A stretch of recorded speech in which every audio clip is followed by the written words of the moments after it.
या अल्लाह मुहम्मदुर रसूलुल्लाह ला इलाहा इल्लल्लाह मुहम्मदुर रसूलुल्लाह ला इलाहा इल्लल्लाह मुहम्मदुर रसूलुल्लाह ला इलाहा इल्लल्लाह मुहम्मद। अस्सलामु अलैकुम वरहमतुल्लाहि वबरकातुहू।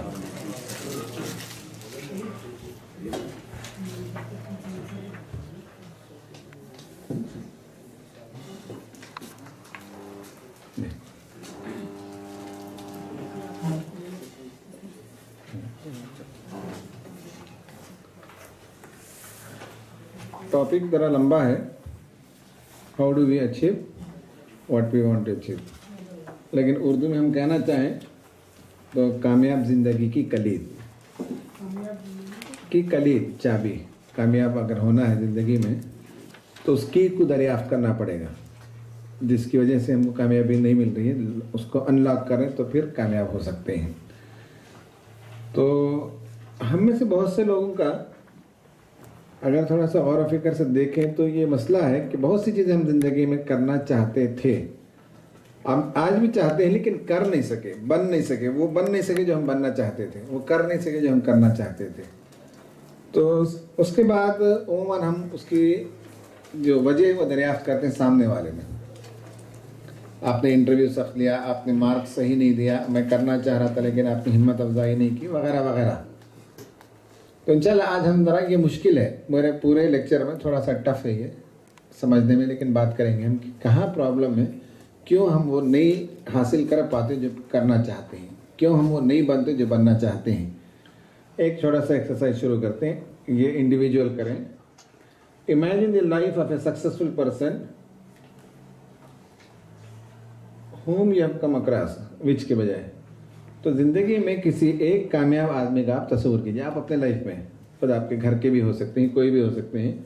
Analyst the factors which you think have made him successful. किस वजह से वो आप जिनसे समझते हैं कि साहब बहुत सक्सेसफुल आदमी है, किस वजह से वो कामयाब हुआ वो शख्स, तो वो एनलिस्ट कीजिए फैक्टर्स को, और how did he achieve them.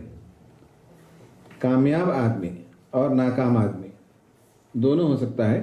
तो अभी हम कामयाब आदमी कि एक आदमी का परसीव करें, इमेजिन करें, और आपके नज़दीक कामयाबी से मुराद क्या है, पैसे, ओहदा, मनसब, जो भी आप समझते हो, तो वो क्या फैक्टर है जिसे आप कामयाब आदमी की अलामत समझते हैं और वो कामयाब हुआ, और कैसे वो यहाँ तक पहुँचा। क्योंकि हमारा मौजूद है how do we achieve what we want to achieve. तो अचीवर्स दुनिया में जिन्होंने अचीव किया समथिंग, तो वो लिखिए आप, एनालाइज द फैक्टर्स और रीज़न, हाउ डिड अचीव। लिया सपनाश लिख रहे हैं, दूसरों में लिखो, हो गया, आप लिख दिए। उसके बाद वाला लिखिए कि ज़िंदगी में किसी नाकाम आदमी का तस्वुर करो और लिखिए कि नाकामी आपके नज़दीक क्या चीज़ है। तो फैक्टर्स इनलिस्ट कीजिए और रीज़न बताइए कि क्यों वो नाकाम हुआ। दुनिया में जो है हमारे अलावा और भी मुसलमान जो कामयाब लोग हैं, उनको देखिए। कौन सा दूसरा वाला चाहे तो लिख सकते हैं।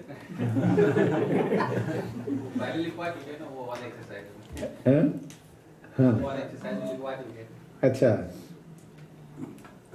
हो गया, ठीक है। अब बताइए सर, नेक्स्ट बताइए, कोई आदमी ये बताइए कि कामयाब इंसान, हाँ बताइए, कोई एक आदमी। मेरे अंकल है, अरे नाम की जरूरत है। उनको जो भी उनका गोल था वो फोकस उस पर रहता था, उसके लिए वो कंसिस्टेंटली हार्ड वर्क करते थे। उसके अलावा जो उससे रिलेटेड पर्सनालिटीज या जो ऑप्शंस है वो उस पर भी काम करते थे। उसके अलावा उनकी प्लानिंग भी रहती थी कि अगर कुछ करना है तो कुछ टाइम, बहुत टाइम पहले से वो तय करते थे ये करना है। ये कुछ चीज़ें थी जो मैंने उनमें पाई। आप सीखे उनसे कभी? हाँ, अच्छी चीज़ें, मुझे बहुत पहले से मुझे ये चीज़ें अच्छी लगी है। अच्छा, और मैं करते रहे। चलिए नेगेटिव वाला बताइए, कोई आदमी जो फेल हुआ हो आपके हिसाब से, नॉन अचीवर। और इम्पेशंस, कोई चीज़ करने के लिए पेशेंस नहीं, और lack of knowledge, 3 factor. 3 factors की वजह से। ठीक है, इंटरप्रिटेशन ऑफ द एक्टिविटी, और बहुत से लोगों के हम सुनेंगे लेकिन वक्त की कमी की वजह से इसको बचाते हैं। ठीक है, तो इंटरप्रेट करेंगे तो reasons why a person has become successful. अगर वो आप देखेंगे तो पहली चीज़ ये कि he is skilled and talented. दुनिया में कोई भी कामयाब आदमी हो तो लाजिमन यह है कि वो किसी न किसी सलाहियत का माहिर होता है, किसी पहलू से वो बहुत ही एक्सेलेंट होता है। दुनिया में जो लोग भी कामयाब हुए हैं, पढ़ाई लिखाई ज़रूरी नहीं है, कुछ लोग अनपढ़ भी हैं लेकिन दुनिया में सक्सेसफुल हुए हैं तो स्किल्ड होते हैं, टैलेंटेड होते हैं, बासलाहियत होते हैं। तो अगर दुनिया में किसी को सक्सेसफुल बनना है, अचीव करना है, तो पहली चीज़ है कि वो टैलेंट पैदा करना पड़ेगा। दूसरी चीज़ ये है कि हार्ड वर्क। किसी ने कहा है हार्ड वर्क के बगैर दुनिया में कोई आदमी अचीवर बनता नहीं, मुकाम पाता नहीं। ये बहुत ही इंपॉर्टेंट चीज़ है, दोनों होना चाहिए। He is skilled and talented, he is hard worker. मसलन आप देखिए क्रिकेट टीम को, फॉर एग्जाम्पल कोई भी आदमी जो कामयाब हुआ है क्रिकेट की दुनिया में, आप यहाँ बैठकर उस पर तकरीर करें, तनकीद करें, कहें कि साहब ये अच्छा नहीं खेला, ये फलां अच्छा खेला, जो भी आप कहना चाहें। कमेंटेटर भी बैठकर बॉक्स में बहुत खूब कमेंट्री करता है, लेकिन उसी आदमी को अगर मैदान में उतार दिया जाए तो खेल सकेगा? वो नहीं करेगा। नहीं, वो तो बोल रहा है ना वहाँ से बैठकर कि ये गेंद सही नहीं फेंका, ये बॉल ऐसे स्विंग हो रहा था लेकिन इसका परसेप्शन नहीं था, हुक कर दिया इसने। नहीं होगा। अगर कमेंटेटर को आप मैदान में उतार दें तो वो फेस करेगा तो हम में भी तो बहुत, हाँ वो फेस करेगा तो उसको मालूम पड़ेगा। हाँ, तो हम में भी बहुत से लोग कमेंटेटर्स हैं। दुनिया को देखकर हम कमेंट्री बोल सकते हैं, लेकिन किस चीज़ ने उन क्रिकेटर्स को बड़ा बनाया? पहले तो टैलेंट, स्किल है। तो टैलेंटेड तो सचिन तेंदुलकर भी था, लेकिन सीधे अगर वो घर से फ्लाइट पकड़ के आए सुबह के मैच के लिए चेन्नई, और टॉस डालने से पहले अगर मैदान में उतर जाए तो प्रैक्टिस चाहिए, इजाज़त नहीं है उसको। इजाजत है लेकिन खेल वैसा नहीं होगा। इजाज़त नहीं है। तो अच्छा, अगर मैं ट्राई किया, चलो भाई मुझे भी क्रिकेटर बनना है, तो सबसे पहला काम मुझे क्या करना पड़ेगा? सीखना पड़ेगा। गुड, सीखना पड़ेगा। उसके लिए हम किसी किताब की दुकान को जाएंगे और क्रिकेट के लिए किताब खरीदें तो नहीं, आपको मैदान में जाके प्रैक्टिस करना। अच्छा, तो क्रिकेट की किताब पढ़ने से नहीं होगा। ये इसलिए कि बहुत से लोग हम में से मैनेजमेंट की किताब पढ़ लेते हैं और समझते हैं कि हम बेहतरीन मैनेजमेंट कर लेंगे। लीडरशिप की किताब पढ़ लेते हैं, समझते हैं कि हम बेहतरीन लीडर हो गए। होता है ना? नहीं होता है। उसके लिए लाजिम है कि आप हार्ड वर्क करें, तब चलकर दुनिया कुछ भी कहे, लेकिन एक सक्सेसफुल प्लेयर बन जाता है एक आदमी। हमारा असल मौजू यही है जो उसके बाद है, वो ये है कि हम वो अचीव नहीं कर सकते तो 2 बुनियादी दुश्मन ही अचीवर्स के, सक्सेस के, कामयाबी के 2 शदीद तरीन दुश्मन हैं। उन दोनों को हम पहचान लें और उन दोनों से हम परहेज कर लें तो हम अचीवर बन सकते हैं। इसलिए मैंने कहा है कि आज का ये सब्जेक्ट ज़रा मुश्किल है और प्रोग्राम में भी आगे पीछे हो गया, तो आयन खाने के बाद ये प्रोग्राम रख दिया गया। ठीक है, देखेंगे कितने लोग बगैर ऊँगे के सुनते हैं इसको। तो 2 दुश्मन है। पहला दुश्मन है प्रोक्रास्टिनेशन, उर्दू में कहते हैं सुस्ती, काहिली, टाल मटोल। जो लोग अचीव नहीं कर सके, गौर से देखें तो उनका बड़ा प्रॉब्लम यह है कि सुस्ती, काहिली और टाल मटोल। और दूसरा प्रॉब्लम है उनका, वो है नेगेटिव थॉट्स। ये दोनों चीज़ों को कोई आदमी दूर करेगा, उबूर कर लेगा, कंट्रोल करेगा, तो इंशाल्लाह वो आदमी सक्सेसफुल हो जाएगा। बस इतना ही हिस्सा मुख्तसर। अब पहले को लेते हैं, व्हाट इज प्रोक्रेस्टिनेशन? क्या चीज़ है प्रोक्रेस्टिनेशन? हाँ वही, उसका तर्जुमा तो बता दिया। क्या चीज़ है प्रोक्रेस्टिनेशन? सुस्ती, काहिली, टाल मटोल क्या चीज़ है? डिले करना। और क्या जी? और क्या है? काम करनी चाहत नहीं, हाँ, सोचना, अमल नहीं करना। हाँ, चाहत ही नहीं करने, चाहत ही नहीं है, वक्त में नहीं, वक्त पे नहीं करना। बहुत सही है, नेगलेक्ट करना। हाँ, पहले ये लेते हैं कि इट इज मेंटल सिकनेस। सुस्ती जो है एक जहनी बीमारी का नाम है। और सबसे बड़ा प्रॉब्लम है कि आदमी को अगर जिस्मानी बीमारी हो तो पहचान में आ जाती है, उसके बारे में आदमी तशवीश का इजहार करता है, सब बीपी बढ़ गया, शुगर बढ़ गया है, तरह फिक्की चाय पीता, फलां करता है, इंतज़ाम करता है, सबका इक़दाम करता है कि उस बीमारी का एहसास भी होता है और उसके लिए मेजर्स भी लेता है। लेकिन ये जो मेंटल सिकनेस है जिसमें हम में से अक्सर व बेशतर लोग इस बीमारी के अंदर मुब्तला हो जाते हैं, लेकिन इस मेंटल सिकनेस के सिलसिले में लोगों का कंसर्न नहीं होता। People are least concern about it. Physical अगर फिटनेस का मसला है, बीमारी है, तो फौरन डॉक्टर को बताता है, इलाज करता है। दूसरा ये कि people give more importance to physical sickness than mental sickness. People do not identify this as sickness. सुस्ती और काहली जो है एक जहन का मसला है, माइंडसेट का मसला है। यहाँ अगर ठीक कर दें, स्विच को ठीक कर दें, तो फिर आदमी की सुस्ती दूर हो जाती है।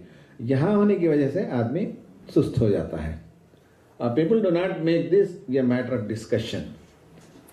आदमी को गैस होने लगे तो पूछता है डॉक्टर से, किसी से बताता है कि क्या करना चाहिए, लेकिन आदमी सुस्ती और काहली है तो किसी से बात नहीं करता कि ये सुस्ती और काहली की बीमारी कैसे दूर की जाए, उसके लिए डिस्कस नहीं करता। कभी वो हमारे इज्तिमा का भी मौजू नहीं है। हमारे यहाँ इज्तिमा में बहुत सी दीगर चीज़ों का होता है, इन्फाक नहीं करते, बैतुल माल को पैसा नहीं आता, तो अगले हफ्ते जो है इन्फाक के मौजू पर तकरीर रखते हैं। लेकिन ये कि आदमी अगर एक्टिव नहीं है, सुस्त है, काहिल है, तो उस पर हमें कभी तकरीर नहीं रखते कि सुस्ती और काहिली को कैसे दूर की जाए। रखते हैं कभी हुआ है? नहीं होता है। सुस्ती और काहिली के सिलसिले में जुमला यह कि साहब I don't have mood to do it today, आज नहीं करना चाहते, मन नहीं करता, ठंडा है, हवा चलती है, बारिश हो रही है, सही है। आई feel that I could not have talent, I don't have talent. हाँ सब ये काम तो है, लेकिन काश मैं भी पढ़ा होता, या काश मेरे पास कंप्यूटर की सलाहियत होती तो मैं खुद कर लेता था, मुझे नहीं आता, क्या करें, लेकिन जिम्मेदारी तो दे दी गई है। तो प्रोक्रेस्टिनेशन के लिए एक बात ये भी है कि साहब हमारे पास वो सलाहियत नहीं है। और एक वजह आई डोंट हैव टाइम, करना चाहिए लेकिन नहीं, आज नहीं होगा, वक्त नहीं है आज करने के लिए, इसलिए आदमी इसे टाल देता है। और एक चीज़ ये है कि I feel that still there is a lot of time. दोनों में फ़र्क है। यहाँ टाइम नहीं है, यहाँ टाइम है। सुस्ती का सबब दोनों है। एक के साथ टाइम नहीं है इसलिए काम हमसे नहीं हो सका, ठीक है। एक के साथ बहुत टाइम है ना, बिल भरने के लिए 28 तारीख को है, अभी तो क्या हुए तारीख है, 15 हुए, भर लेंगे, लेकिन उसके बाद जब फ्यूज कट जाता है तब याद आता है वो 28 गुजर गया। स्टिल वी हैव टाइम, सही है। एग्जाम अभी तो टाइम है ना, एग्जाम तो मार्च में होता है, अभी क्या मार्च की शुरुआत है, फरवरी का एंड है, कर लेंगे, पढ़ लेंगे इंशाल्लाह। तो एक टाइम ज़्यादा हो और एक टाइम कम है, दोनों वजह से आदमी सुस्ती करता है। नबी सल्लल्लाहु अलैहि वसल्लम की एक हदीस है जिसमें आपने फरमाया कि जब सुबह होती है तो दिन पुकारता है कि मैं खुदा की तरफ से एक नेमत हूँ और तुम मुझसे जितना चाहते हो आज दिन भर के लिए खजाना ले लो। आज मैं आया हूँ, फिर कल मैं नहीं आऊँगा तुम्हारे पास। दिन कहता है, आज का दिन जो आज गया फिर कल आता है क्या? नहीं आता है। आज की तारीख का दिन आज एक बार आता है। तो कहता है और दुआ देता है कि जो मुझसे फ़ायदा उठा ले वो बंदा कामयाब है और जो मुझसे फ़ायदा ना उठाए वो बंदा नाकाम है। नबी सल्लल्लाहु अलैहि वसल्लम की एक और हदीस है कि एक मोमिन को 2 किस्म के धड़के लगे रहते हैं।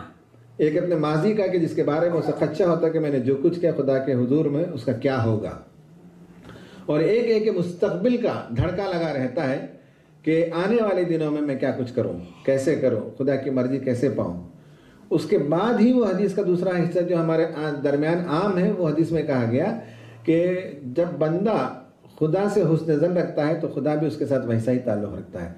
जब बंदा खुदा को अकेले में याद रखता है तो खुदा भी उसे अकेले में याद करता है। जब बंदा मजलिस में खुदा को याद करता है तो खुदा भी बंदे को मजलिस में याद करता है। जब वो मेरी तरफ एक बालिश बढ़कर आता है तो मैं एक हाथ उसकी तरफ बढ़कर आता हूँ। जब वो मेरी तरफ चल कर आता है तो मैं उसकी तरफ दौड़ कर आता हूँ। ये पूरी हदीस ये है जिसमें मालूम हुआ कि कल का धड़का लगा रहना चाहिए, वो कामयाब इंसान है। कल मैं क्या करूँ, मेरी ज़िंदगी कैसी हो, क्या मुझे सलाहियत पैदा करनी चाहिए, क्या मुझे काम करना चाहिए। ये हदीस में मालूम हुआ कि आदमी जो है दिन का फ़ायदा उठाए। इस हदीस से जो बात समझ में आई वो ये कि टुमारो नेवर कम्स, कल आता है क्या? कल कभी नहीं आता, नहीं आने वाला कल भी नहीं आता। मालूम है नहीं है आपको? Tomorrow never comes. Hindu mythology में है ना कि गणेश ने अपनी माँ से कहा था कि मेरी शादी करो, तो माँ ने दीवार पे लिख दिया कि कल तेरी शादी होगी, तो रोजाना आकर पढ़ता कल तेरी शादी होगी, तो आज हुई ही नहीं उसे। ये मैं नहीं, खुद हमारे हिंदू दोस्त कहते हैं, समझे। तो ये जो है टुमारो नेवर कम्स, जो आदमी उसके इंतजार में बैठे। एग्जाम्पल्स लेते हैं, ठीक है, कहाँ कहाँ हम सुस्ती करते हैं। घर के मामले में बहुत सी सुस्ती करते हैं। स्विच टूटा हुआ है और उस स्विच जो है 15 रुपए का 10 रुपए का है, बदलना चाहे तो बदल सकते हैं, लेकिन कब बदलते मालूम है? जब उसमें बच्ची उंगली घुसाकर शॉक लगाती है, तब जाकर हमसे बंद करते हैं, चेंज करते हैं। ये हमारा हाल होता है। घर के ऐसे बहुत से मामलात होते हैं, छोटे छोटे छोटे छोटे काम होते हैं, करते नहीं, लेकिन कोई बड़ा हादसा उससे हो जाए, उसके बाद आदमी को ख्याल होता है कि करना चाहिए। इसी तरह नल टूटा हुआ है, बदलते नहीं। जिस दिन पूरी तरह से नल टूट जाए और पानी से जो टॉयलेट भर जाए, तब क्या करते हैं कि कपड़ा ले जाकर ठोंस देते हैं, फिर तलाश करते हैं इधर से उधर से प्लम्बर को, कोई प्लम्बर मिलता नहीं, ये हालत हो जाती है। उससे पहले जब थोड़ा सा लीक हो रहा था, उसी वक्त वो काम किया जा सकता था, लेकिन करते नहीं। ये हाल यही है। गैस का भी ऐसे ही, गैस बुक करना था, नहीं करते। यहाँ पता नहीं हिंदुस्तान में होता है, यहाँ भी होता है क्या? हिंदुस्तानी है ना लोग भी, हिंदुस्तानी है। ऑफिस का, we do not submit the necessary documents in the office unless we are penalised. हमको चाहिए था कि ऑफिस के सिलसिले का पेपर सबमिट करते, पिन नंबर, टिन नंबर, फला नंबर, वो नहीं कर पाते तो उसके बाद हमको पेनल्टी लगती है, टैक्स भरना पड़ता है। तो उसके बाद हमको ख्याल आता है, अरे साहब ये काम करना चाहिए था। मसलन जो है, अभी मैं खरीद में एक प्रॉपर्टी रजिस्टर करवाया, तो प्रॉपर्टी रजिस्टर करने के लिए हाउस टैक्स भरा होना चाहिए, ये लाजिम है ना। हाँ। तो मैं हाउस टैक्स भरने, अब मुझे याद आया है हाउस टैक्स भरना है, तो हाउस टैक्स भरने के लिए मैं गया, तो मालूम हुआ कि साहब हाउस टैक्स मेरा तकरीबन 30,000 रुपये बैलेंस है, और बनना कितना पड़ा? 52,000 रुपये बनना पड़ा मुझे। नहीं समझ में आया ना? नहीं आया। वो तो इंटरेस्ट जमता है ना, पेनल्टी होता है, फर्स्ट ईयर का पेनल्टी, सेकंड, थर्ड, फोर्थ, जमते जमते, लेकिन मजबूरी थी भाई, 52,000 रुपये भर कर वो पेपर लेने के बाद ही रजिस्ट्रेशन होता है। ये हम लोगों की ज़िंदगी में ऐसा होता है। हमारा प्रॉब्लम है कि वो काम वक्त पर नहीं करते, तो उसके नतीजे में पेनलाइज होते हैं। बिजनेस में we do not call back which leads to losing a business opportunity.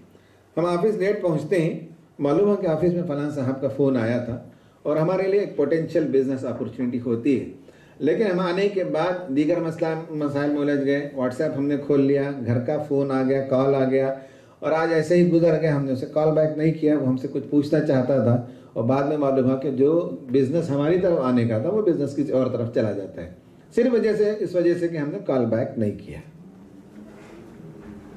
Relationship, we do not take a decision hence result in losing a good alliance. ये भी मैंने करीब से देखा है कि रिश्ता आता है लड़की की तरफ से, और जवाब देते देते जो है 2-2, 3-3 महीने गुजार देते हैं, जिसके नतीजे में रिश्ता चला जाता है, बल्कि कहीं और शादी हो जाती है।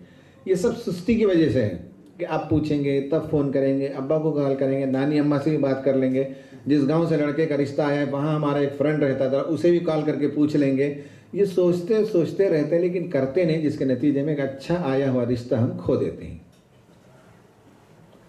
सोसाइटी, ये भी बहुत अजीब गरीब बात है कि अपार्टमेंट में रहते हैं, मालूम है कि हमारे पड़ोसी बीमार हैं, लेकिन हम आए गए बिजनेस के काम से सोचते रहे कि इयादत के लिए जाना है। फिर एक दिन जो है हम कहीं फॉरेन ट्रिप से वापस लौटे तो मालूम हुआ कि वो बाजू वाले अल्लाह के पास जा चुके हैं। तो अब इयादत के बजाय एक ही काम ताज़ियत के लिए जाना पड़ता है। ये आपको तजुर्बा हुआ है कभी? मालूम है कि पड़ोसी बीमार है, फ़ौरन जाकर हम उसकी इयादत नहीं करते, बल्कि वो अल्लाह को प्यारा ही हो जाता है। तो ये सब चीज़ें हमारे यहाँ प्रॉब्लम होता है। घर का मसला हो, ऑफिस का हो, बिजनेस का हो, रिलेशनशिप का हो, सोसाइटी का हो, यहाँ हमसे ये मसला होता है, और सुस्ती, काहली और टाल मटोल की वजह से हम बहुत कुछ खो लेते हैं।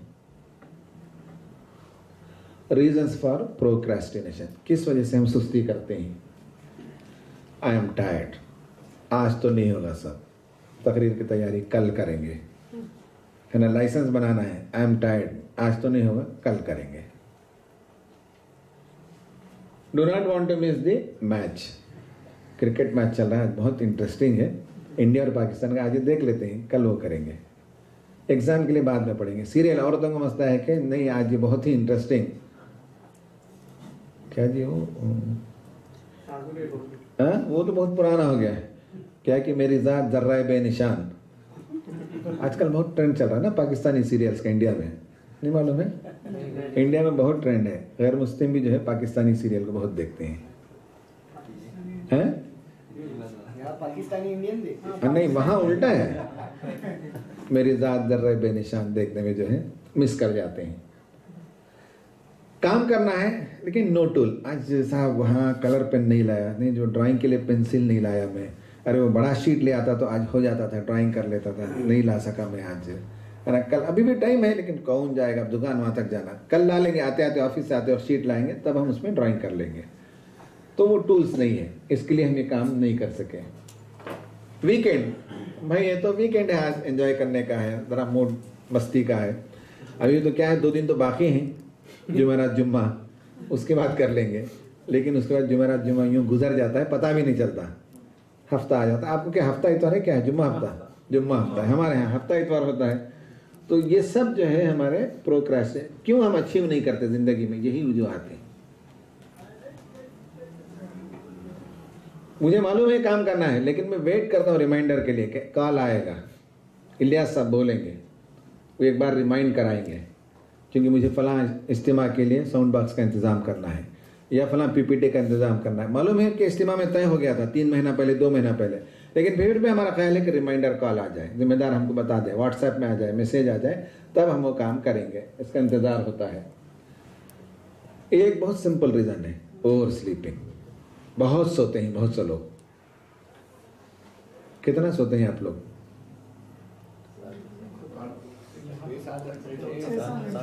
6 कौन बोले? हाथ उठाइए। सच्ची में 6 घंटे सोते? 7 घंटे। फहीम साहब कितना?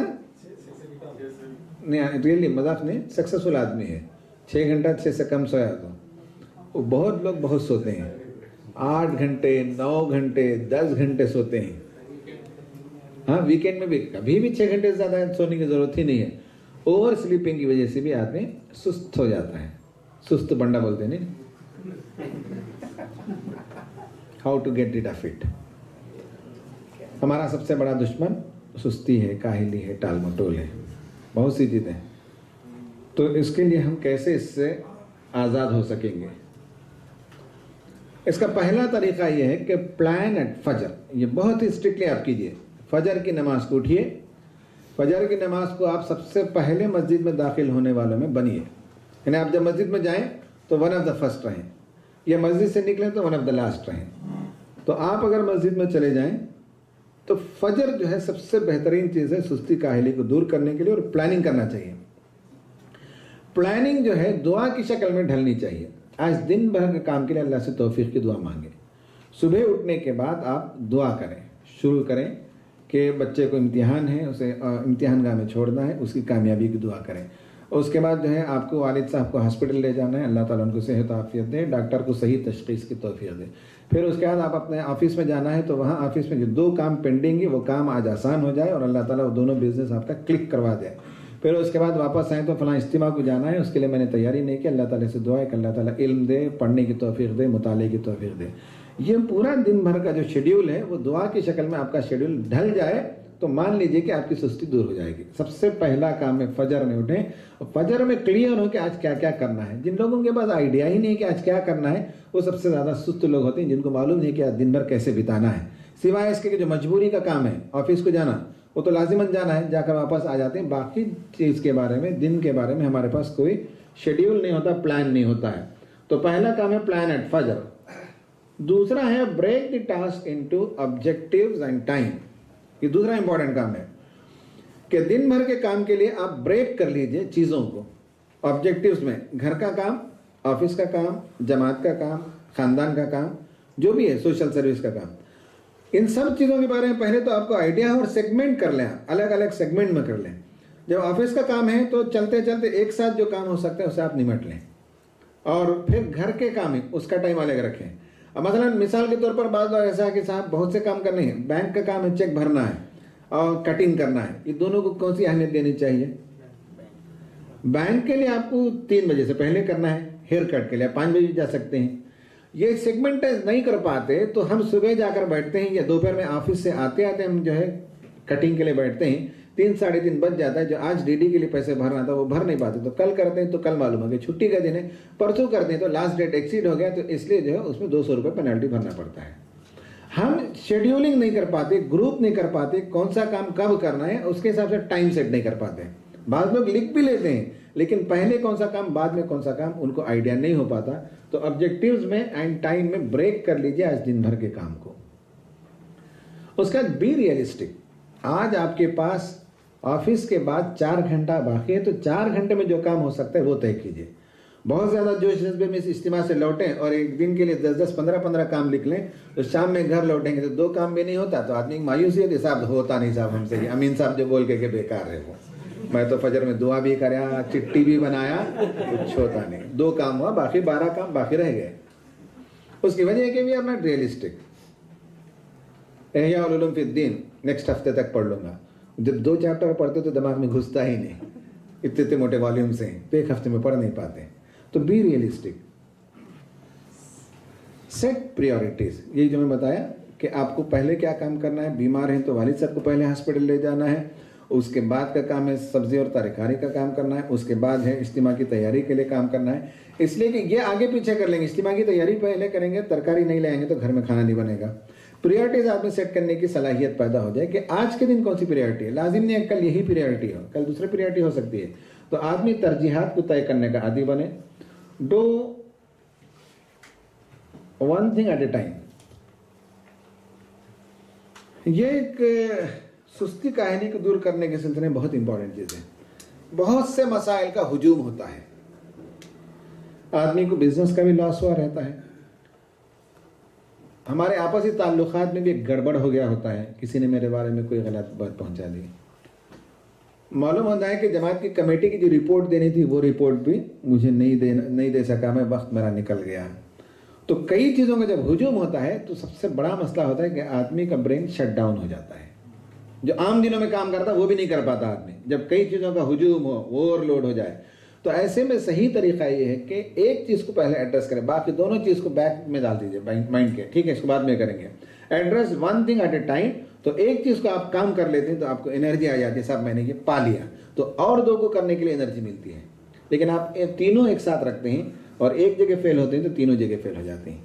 तो ये बहुत इंपॉर्टेंट है आपको कि इस तरह से one thing at A time आप अटेम्प्ट कीजिए, एड्रेस कीजिए। Fix a deadline. सुस्ती और काहली को दूर करने का एक तरीका ये भी है कि आपको एक डेडलाइन तय करना चाहिए कि ये काम कितने दिनों तक मुझे करना है, इस हफ्ते तक मुझे करना है, इस पीर तक मुझे करना है, सुबह तक मुझे आर्टिकल लिखना है, बिजनेस का कॉल जो है मुझे इस मंथ एंड तक वाइंड अप करना है, सारे कामों को बिजनेस का वाइंड अप करना है। तो ये आपका डेडलाइन हो और डेडलाइन सामने हो तो उसको फॉलो करते रहेंगे तो इंशाल्लाह सुस्ती दूर होगी। इफेक्टिवली यूटिलाइज दी वेटिंग टाइम। अब मुझे पता नहीं इनमें आप में से कितने लोग हैं जो ज़िंदगी में बहुत से वेटिंग टाइम आते हैं, थोड़ा थोड़ा थोड़ा थोड़ा 20 मिनट का, 15 मिनट का, 10 मिनट का, और शाम में बैठकर जोड़ते हैं तो कम से कम 2 घंटे या 3 घंटे हो जाते हैं। अजान हो गई, भाई अब तो नमाज का टाइम 15 मिनट है, चलो ये लास्ट के 2 ओवर देख लेते हैं, सही है ना। बस स्टॉप में खड़े हुए हैं तो ट्रेन के लिए जाते हैं हम लोग, मालूम है कि ट्रेन आने में 15 मिनट लेट है, ये हो जाता है। सफ़र करते हैं 10 मिनट का सफ़र, 15 मिनट का, बॉम्बे वगैरह करते हैं। बॉम्बे के लोग मैंने देखा कि उतनी गर्दी में भी, उतने रश में भी कोई आदमी किताब पढ़ता है, कोई औरत जो फूल बुनते हुए जाती है, सब बहुत से लोग काम करते हैं। तो वेटिंग टाइम, छोटे छोटे वेटिंग टाइम होते हैं। कोई दोस्त जिसे आपने टाइम दिया, वो 10 बजे का वादा किया था, नहीं आया, 15 मिनट उसने लेट किया, लेकिन उसकी खातिर आप अपना 15 मिनट वेट नहीं कर सकते। हालांकि उससे ताल्लुक रखना है, काम करना है, लेकिन वो 15 मिनट तो आप कुछ और करें। आपको किसी ने बुलाया, आप उनके घर पर गए और उनकी तरफ से 10 मिनट लेट हो गया, कहा कि 10 मिनट वेट कीजिए, तैयार हो रहे हैं, फ्रेश हो रहे हैं। तो ये 10-15 मिनट दिन भर आप टोटल करेंगे तो 2 से 3 घंटे आराम से निकल जाते हैं। तो इसका यूटिलाइजेशन कैसे होना चाहिए, ये एक आदमी की प्लानिंग होनी चाहिए। आपको मालूम है कि यहाँ मुझे 15 मिनट मिलने वाले हैं, इस 15 मिनट में आपको कुरान आज पढ़ना था, आप पढ़ लीजिए। एक जगह आपको था लेटर लिखना था, मेल करना था, आप बैठे बैठे 2 लोगों को मेल कर दीजिए, वो काम हो जाएगा। एक और जगह आपके पास 10 मिनट का टाइम बच गया, तो वालिद साहब को फ़ोन नहीं किए, बहन को नहीं किया इंडिया में, तो उनको 2 लोगों को सलाम कर ले, खैरियत पूछ लीजिए, एक ताल्लुक बन जाता है, वो काम हो जाता है। फिर एक और जगह आपका 15 मिनट बच गया, तो वहाँ वो काम कर लीजिए, चलते चलते किसी से मुलाकात कर लीजिए। आप फलां जगह गए, मालूम है कि वो 10 मिनट के बाद मिलने वाले, तो उसी मोहल्ले में हमारा एक पुराना दोस्त था, आगे बढ़कर उस पुराने दोस्त से मुलाकात कर लीजिए, तो रिलेशनशिप बिल्टअप हो जाता है। तो वेटिंग टाइम को आप यूटिलाइज करना सीखेंगे तो सुस्ती दूर होगी, और इसे इफेक्टिवली गौर करके देखना पड़ेगा दिन में कितना जाता है। ये आपको भी होता है यहाँ कुवैत में भी, हमको तो इंडिया में बहुत होता है। आपको यहाँ कुवैत में होता है वेटिंग टाइम 2-3 चीज़ों के बीच में? हमारे यहाँ तो नमाज के लिए अच्छा खासा टाइम होता है, जोहर के लिए अजान और नमाज में आधे घंटे का फ़र्क होता है। यहाँ तो फिर भी ठीक फ़ौरन हो जाता है। तो इस तरह बहुत से औकात हमारे निकल जाते हैं। Decide your most best time. ये बहुत ज़रूरी है कि बेस्ट टाइम मेरा एक अलग हो सकता है, आपका एक अलग हो सकता है, दोनों के लिए एक सा नहीं है। किसी को फजर के बाद उसका बेस्ट टाइम होता है, पढ़ना, लिखना, बातचीत करना, मेल करना, बिजनेस से काम करना, राइटिंग करना बेस्ट टाइम होता है। किसी के लिए रात का वक्त होता है। ज़रूरी नहीं कि आपके लिए रात का वक्त हो तो मेरे लिए भी रात का वक्त ही हो। तो एक आदमी फजर के बाद कर सकता है, एक आदमी रात के बाद कर सकता है। मौलाना मौदूदी के लिए सबसे बेहतरीन वक्त था रात के बाद। मालूम है, मौलाना मौदूदी रात में बैठकर लिखने का काम करते थे, फजर तक करते थे, और फजर की नमाज के बाद सो जाते थे, थोड़ी देर आराम करते थे। तो उनके लिए वो टाइम था। आप उनके लिए नहीं कह सकते फजर के बाद नहीं सोना चाहिए। रात में जो काम करते हैं, दीन के लिए तफसीर लिखते फना करते थे, तो फजर के बाद आराम कर लेते थे, दोपहर के बाद भी थोड़ा खैलुल्ला करते थे। तो हर आदमी के लिए अपना एक बेस्ट टाइम होता है। खुर्रम मुराद रहमतुल्लाह अलैह के बारे में मैंने देखा, गौर से देखा, तो ज़िंदगी में उनके जो है 2 वर्किंग डे होते थे। वो 3 बजे उठते थे, तहज्जुद पढ़ते थे, उसके बाद 3 बजे से लेकर सुबह के 10 बजे तक घर से निकलने तक 7 घंटे का एक वर्किंग डे पूरा करते थे, जिसमें उनका सबसे महबूब मशगला था एक तो इबादत कर लेना, उसके बाद मुताला करना, और उसके बाद लिखना, एडिटोरियल लिखते थे, तर्जुमानुल कुरान के एडिटोरियल वगैरह लिखना। फिर ऑफिस के सिलसिले के बहुत से भी काम उसी वक्त कर लेते थे। तो 10 बजे तक, फिर 10 बजे से जाकर पहुंचते थे दफ्तर में, बहैसियत नायब अमीर। तो 10 से लेकर 5 बजे तक का नॉर्मल टाइम पूरा वर्किंग डे उनको मिलता था। उसके बाद घर आते मगरिब को, तो मगरिब की नमाज मस्जिद में लाजिमन अपने मोहल्ले में पढ़ते थे। मगरिब की नमाज के बाद खड़े होकर लोगों से मुलाकात कर लेते थे, मोहल्ले के लोगों से। और मगरिब से इशा के बीच में घर घर जाकर अपनी कॉलोनी में तर्जुमानुल कुरान के खरीदार बनाते थे। जो आदमी एडिटर है वो खुद जाकर खरीदार बनाता है, कभी हमने इमेजिन किया? तो उस आदमी की ज़िंदगी में इतनी बरकत अल्लाह ताला ने दे दी कि एक वर्किंग डे में हमारा, उनका 2 वर्किंग डे 2.5 वर्किंग डे होता था। 3 से 10 तक सुबह में एक वर्किंग डे, फिर सुबह में 10 बजे से लेकर शाम के 5 बजे तक एक वर्किंग डे हुआ, फिर मगरिब और इशा के बीच में भी एक आधा पाव वर्किंग डे मिल जाता है। तो इतना काम ज़िंदगी से निचोड़ लेते थे ये लोग। तो ये है बेस्ट टाइम। आप डिसाइड करें कि आपका बेस्ट टाइम कौन सा है।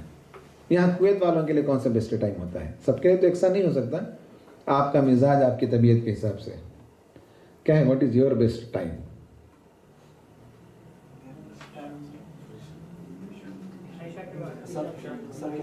असर के बाद क्या होता है?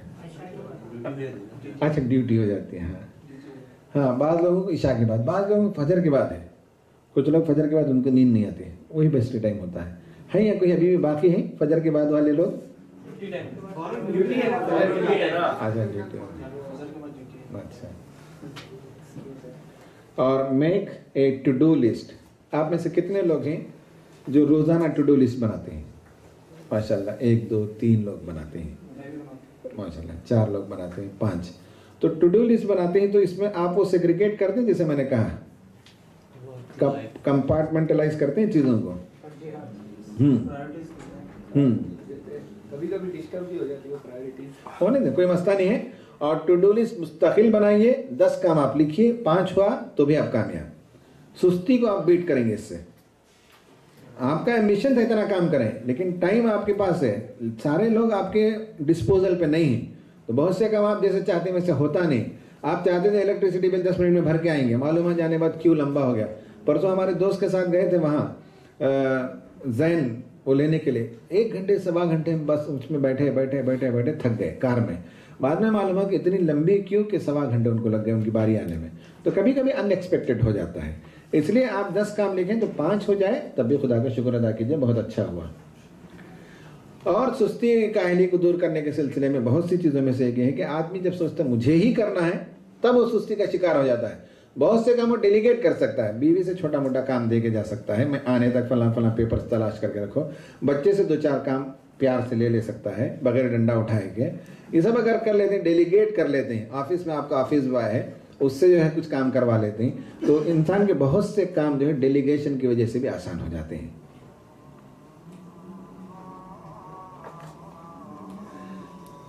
हम अपने आप को याद दिलाएं कि अभी वरना कभी नहीं, नाउ और नेवर। आज मुझे करना है, अभी करना है, आज नहीं कर सका तो मैं फिर कभी नहीं करूंगा। मैं चाहता हूं मैं एमएससी करूं, फॉर्म फिलअप करना चाह रहा था, अब करूं तब करूं, अब करूं तब करूं, मालूम हो गया सब उसका लास्ट डेट खत्म हो गया। लेकिन आप ये तय करते हैं नाउ और नेवर, आज नहीं किया तो फिर मैं नहीं कर सकूंगा। तो आज आप बैठे तलाश कीजिए, नेट में दोस्त को बोलिए, फोन कीजिए, कहिए कि सब फॉर्म भेजे, तो आप फॉर्म फिलअप कर देते हैं, तो आज ही कर लेते हैं तो काम हो जाता है।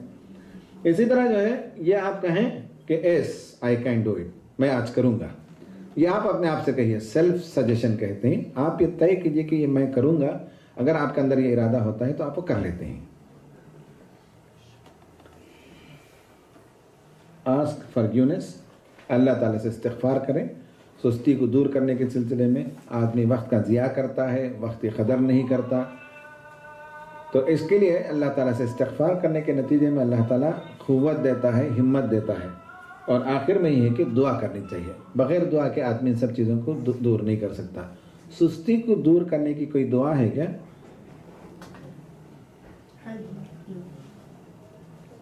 कौन सी दुआ है? आप में से कौन ये दुआ करते हैं रेगुलरली?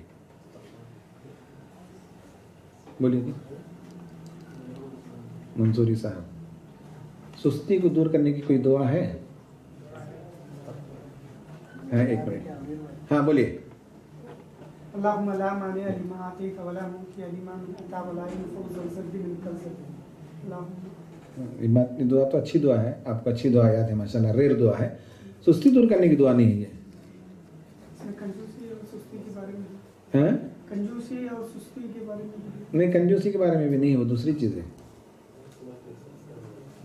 अल्लाहुम्मा इन्नी अऊज़ु बिका मिनल हम्मि वल हज़न व अऊज़ु बिका मिनल अज्ज़ि वल कसल व अऊज़ु बिका मिनल जुब्नि वल बुख़्ल व अऊज़ु बिका मिन ग़लबति दैनि व क़हरि रिजाल अल्लाहुम्मा इन्नी अऊज़ु बिका मिनल मअसमी वल मग़रम। रसूलुल्लाह की बड़ी प्यारी दुआ है कि ऐ परवरदिगार मैं तेरी पनाह चाहता हूँ हम व गम से, तकलीफ से, गम से, व अऊज़ु बिका मिनल अज्ज़ि वल कसल, आजिज़ हो जाने से, कमज़ोर हो जाने से और सुस्त पड़ जाने से, सुस्ती से मुझे पनाह अता फरमा।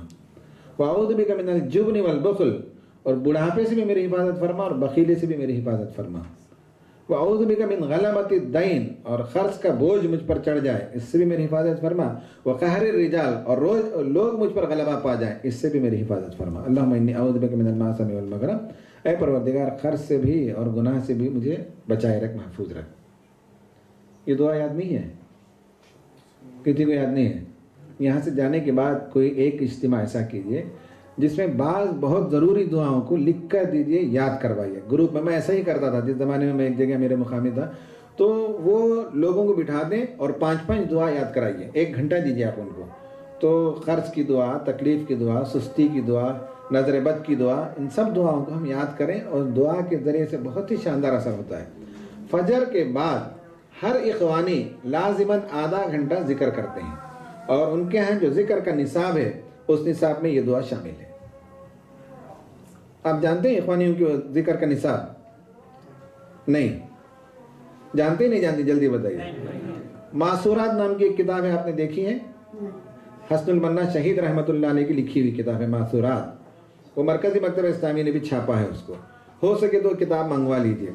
फजर की नमाज के बाद हर इख़वानी ज़िक्रुल्लाह करता है, और ज़िक्रुल्लाह में सारी बुराइयां टूट जाती हैं, कमज़ोरियाँ टूट जाती हैं, सुस्ती, काहली, टाल मटोल, ये सब चीज़ों के लिए। उसमें बहुत सी दुआएं, उनमें से एक दुआ ये भी है, मासूरात, राइट। तो इस पर अगर हम काबू पा लें, सुस्ती पर, प्रोक्रेस्टिनेशन पर, टाल मटोल पर, तो इंशाल्लाह हमारी ज़िंदगी बहुत दुरुस्त हो सकती है। बहुत सी वो चीज़ें जो हम कर नहीं पाए, हासिल नहीं कर सके, इंशाल्लाह उसमें का कुछ हिस्सा तो हम हासिल करने के लायक हो जाएंगे। बहुत बड़ी बीमारी है, इस बीमारी से आदमी को नजात पाना चाहिए। दूसरा है नेगेटिव थॉट्स। नेगेटिव थॉट्स ये इंसान को कमज़ोर कर देता है और इसके वजह से आदमी बहुत से काम कर नहीं पाता। ठीक है, पहले थॉट प्रोसेस पर हम बात करेंगे। अगर आपको कुछ इल्म हो तो आप मुझे बताइए थॉट प्रोसेस, आदमी सोचता कैसे है? कुछ अंदाज़ा है आपको? थॉट प्रोसेस को बता सकते हैं? नक्शा भी तो सामने है। कोई बायोलॉजी के स्टूडेंट हैं यहाँ, मेडिकल के स्टूडेंट हैं, डॉक्टर हैं, कोई हैं जिन्होंने बायोलॉजी पढ़ा हो? नवीद साहब कौन है? आइए ना। तो आप बता सकते हैं थॉट प्रोसेस को? आदमी का सोचने का जो प्रोसेस है वो पहले हम समझ लें, फिर उसके बाद हम मनफी सोच पर कैसे काबू पाएं उस पर बात करेंगे। जब आदमी मनफी सोच बंद कर देता है, मुस्बत सोच पैदा करता है, तो ज़िंदगी के अंदर ज़बरदस्त उड़ान भर सकता है। उसकी एनर्जी जो डबल ट्रिपल हो जाती है, एनर्जी का लॉस नहीं होता। नेगेटिव थॉट्स है इंसान की एनर्जी को चूस लेते हैं। तो थॉट प्रोसेस को हम समझें। आप बता सकते हैं नवीद साहब, है जहन में? है नहीं? इस ड्राइंग में आप देखिए, ये इंसान का ब्रेन है, जहन है ये। ठीक है, इसका ये जो कान के पास का हिस्सा है, यहाँ जो कान है, ये कान के पास का जो हिस्सा है उसे यहाँ एलाबोरेट किया गया है। राइट? उल्टा प्रोसेस हम देखेंगे। हालांकि प्रोसेस ऐसा शुरू होता है, पेशानी के पास से शुरू होता है, यूं आता है, पूरा प्रोसेस है कंप्यूटर के प्रोसेस है, आदमी सब सोचता है। तो फिर यहाँ कान के पास आता है, फिर उसका नीचे रीढ़ की हड्डी का ये जो शुरुआत है, यहाँ तक ये पूरा प्रोसेस एक्शन का शुरू होता है। ये है असल में थॉट प्रोसेस। तरतीब उसकी ऐसा है। राइट? हम उल्टी तरतीब में जाएंगे, ऐसा जाएंगे हम समझने के लिए। यहां आप इंपॉर्टेंट चीज देख लीजिए, ए, उसके ऊपर बी है, उसके ऊपर सी है। राइट? ए बी सी नीचे से जा रहे हैं। उसके बाद जो है आपका डी और ई, एफ यहां है, डी इधर है, देखिए, है ना? ये ई, ये एफ, जी, एच, आई, जे, के। तरतीब अब ए बी सी डी उल्टी है तरतीब, यहां ड्राइंग में भी उसी तरतीब में हम समझेंगे।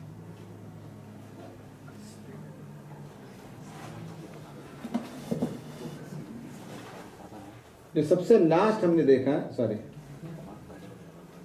वो है स्पाइनल कार्ड। उसके ऊपर ब्रेन स्टेम होता है जो basic life support system control करता है। उसके ऊपर पिट्यूटरी ग्लैंड है, उसके ऊपर हाइपोथैलेमस वगैरह वगैरह वगैरह है।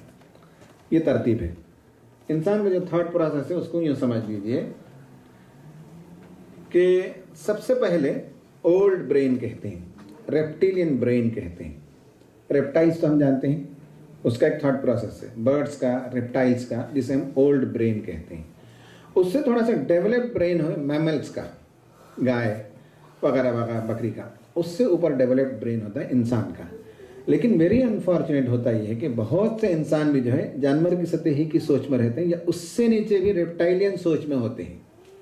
ये हमारा सबसे बड़ा प्रॉब्लम है कि अल्लाह ताला ने ऐसा कंप्यूटर, मास्टर कंप्यूटर दिया है कि आइंदा 100 साल के बाद भी इस तरह का कोई कंप्यूटर ईजाद ही नहीं कर सकता इंसान। इंसान कितना इस्तेमाल करता है अपने ब्रेन का? 2.5%। मैंने करीब में पढ़ा 100%। 5% कोई इस्तेमाल कर ले तो जीनियस है, 6% इस्तेमाल कर ले, और ना नॉर्मली आदमी 1% इस्तेमाल नहीं कर पाता। बहुत ही ज़हीन लोग इस्तेमाल करते हैं। तो इस पूरे प्रोसेस को, थॉट प्रोसेस को हम समझने की कोशिश करेंगे कि कैसे होता है। आदमी को जो सबसे पहले रेप्टिलियन जो लेवल है मैमल से पहले, उसका मसला ये होता है कि कोई काम करना हो तो पहले वो यहाँ से ऑर्डर होता है, यहाँ से काम शुरू हो जाता है। खाना, पानी, दौड़ना, जो भी करना है यहाँ से शुरू होता है। और ये को ऑर्डर मिलता है बी से। ठीक है? बी को ऑर्डर मिलता है सी से कि सी जो है पिट्यूटरी ग्लैंड है, तो यहाँ इस्तिंजा की जरूरत है, थूक की जरूरत है, दूसरी किसी चीज की जरूरत है, तो ये ग्लैंड यहाँ देता है और यहाँ से ऑर्डर जो है ट्रिगर होता है, तो ए को, और ए जो है काम शुरू कर देता है बदन। बादों को अच्छी नींद आ रही है। हाँ, ठीक है, ये सब होता है।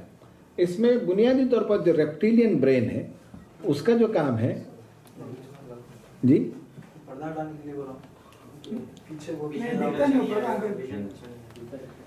उसमें 2 इंपॉर्टेंट चीजें हैं, इतना याद रख लीजिए आप। ये जो हाइपोथैलेमस और थैलेमस ये दो होता है, ये इंसान की बुनियादी जो ज़रूरियात थी वो ज़रूरियात इससे पूरा करता है।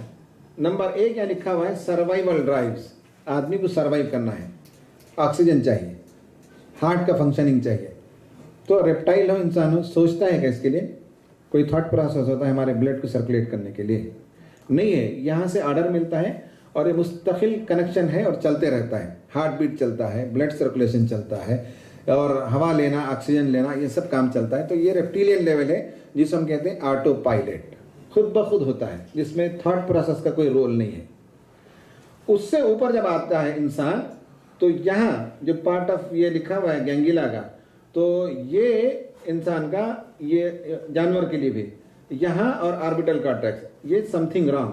तो जानवर को जब मालूम होता है समथिंग रॉन्ग या किसी और को भी, तो इस प्रोसेस से वो काम लेता है। तो उससे एक लेवल ऊपर इमोशंस का, बेसिक नीड्स नहीं, इमोशन, प्यार, मोहब्बत, तरबियत, बच्चों को दूध पिलाना, मैमल्स करते हैं ना ये सब चीज़ें, तो इसका कंट्रोल है उससे ऊपर होने लगता है।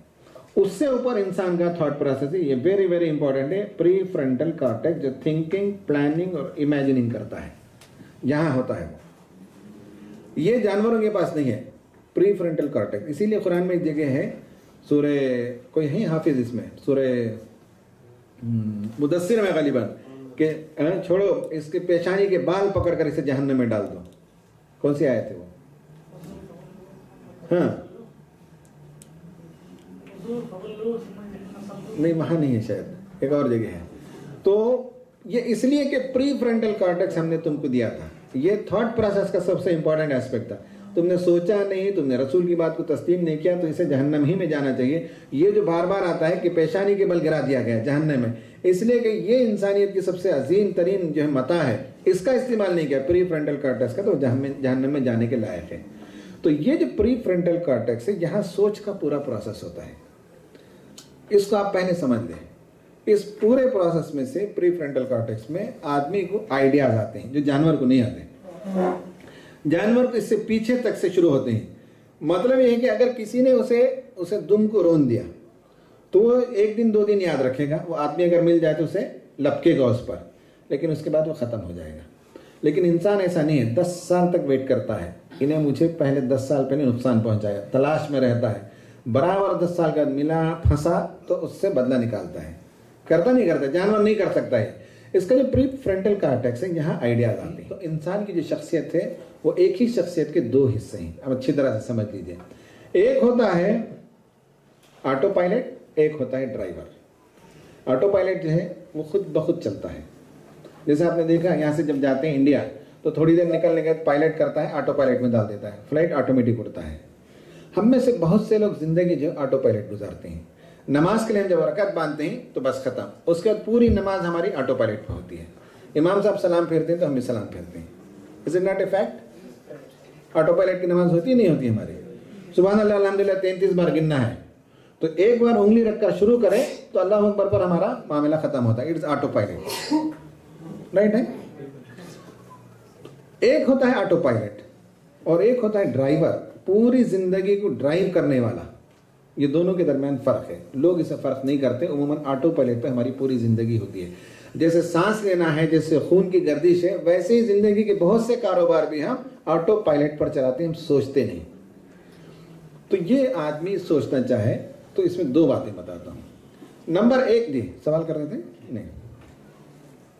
नंबर 1 ये है कि ऑटो पायलट के साथ अल्लाह ताला ने एक ड्राइवर भी दिया है।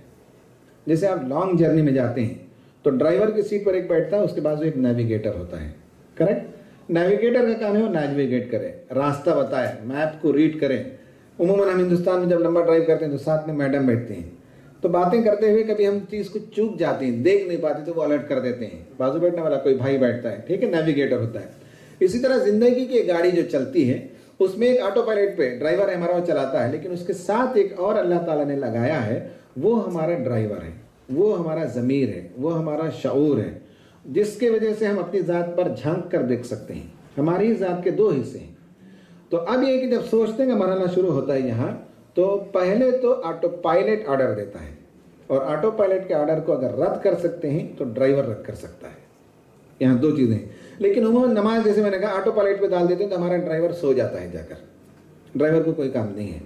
इसी तरह जिंदगी के बहुत से कारोबार हमने ऑटोमेटिक कर दिए हैं, इसलिए हमारी सोच का उसमें कोई प्रॉब्लम कोई है ही नहीं हिस्सा। लेकिन आदमी अगर सोच ले तो वो काम आसान होता है। अब मिसाल देता हूं मैं, आप किसी काम से गए, वापस लौटना था 2 बजे तक, लेकिन आप लौटे 3 बजे। इलियास साहब ने पकड़ लिया, तंजीम ने कुछ काम लगा दिए, 3:30 बज गए, 4 बज गए। आप उम्मन खाना 1 बजे खाते थे घर में, होता क्या है बताइए आप? 4 बज गए, भूख लगती है। अच्छा, और क्या होता है? गुस्सा आता है। वेरी गुड, गुस्सा आता है किसके ऊपर? इंडिया के ऊपर।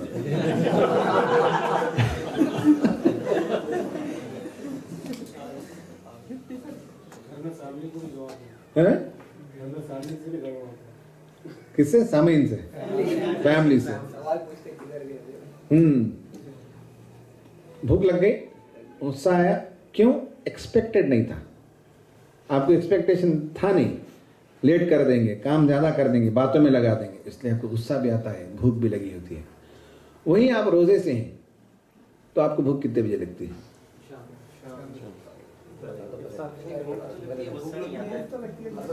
भूख भी नहीं लगती है साहब, आदमी का एहसास ही नहीं होता है। देखिए 2 बजे 1 बजे का खाना 3 बजे तक नहीं खाए तो आदमी बेकरार होता है। कुछ तो बिस्किट तो 2 बिस्किट खा ले, एक चाय तो पी लेता है, 2 घुट पानी तो पीता है, करता ही है आदमी। जैसे जैसे उम्र बढ़ती है, कम से कम आपकी उम्र तो छोटी है, जैसे जैसे आदमी की उम्र बढ़ती है तो उसकी एनर्जी भी कम होती है, चाहता है कुछ तो बिस्किट तो खा लें, चाय पी लें, चॉकलेट रख दें बात लोग, राइट। लेकिन रोजे में क्यों नहीं होता?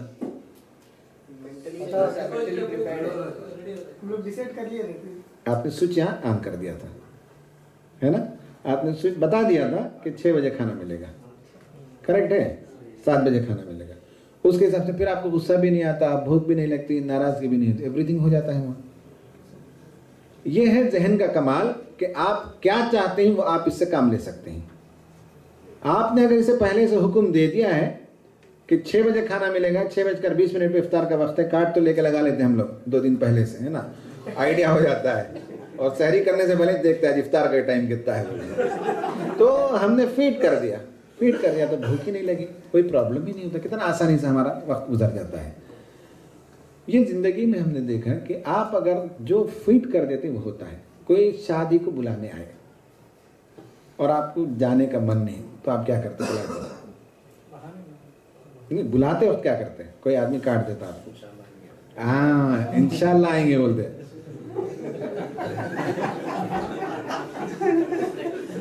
इंशाल्लाह जब आपने कहा तो आपने क्या किया? बटन स्विच ऑफ कर दिया आपने, नहीं जाना है, ऑफ कर दिया आपने उसी सेकंड। ये ऑटो पायलट है, ये करेक्ट है, ऑटो पायलट है ये। आपने ऑफ कर दिया स्विच यहाँ, और फौरन जो है जहन ने पूरा प्रोसेस किया, प्रोसेस कराकर यहाँ तक गया वो, और इसने ऑर्डर दिया जबान को, जबान ने कह दिया इंशाल्लाह। आनन फानन होता है, हैरत अंगेज होता है। इंसान जो है यहाँ उसने बटन दबाया इंशाल्लाह, ये बोला नहीं, इंशाल्लाह बोलने से एक आधा सेकंड पहले, पाव सेकंड पहले, 100 सेकंड पहले उसने तय किया कि नहीं जाना है, तो वो फौरन हो गया इंशाल्लाह। अब वो सामने वाला पूछा नहीं ट्राई कीजिए, कोशिश कीजिए, तो फिर जहन बोलता नहीं उसी टाइम में मेरे बेटी की जो है का इम्तिहान है। ये पूरा प्रोसेस चलता है फटाफट फटाफट फटाफट, सही है ना? आपके ब्रेन की मेमोरी में है, बच्चे के एग्जामिनेशन से वो शुरू होने वाले हैं फरवरी के एंड में, तो आपने वो दलील दे दी। ये सारा प्रोसेस होता है आपका सबकॉन्शियस माइंड की वजह से, the power of subconscious mind, right. आपको 2 छोटे एक्सरसाइज कराता हूं, देखिए। मिसाल के तौर पर इलियास साहब आइए,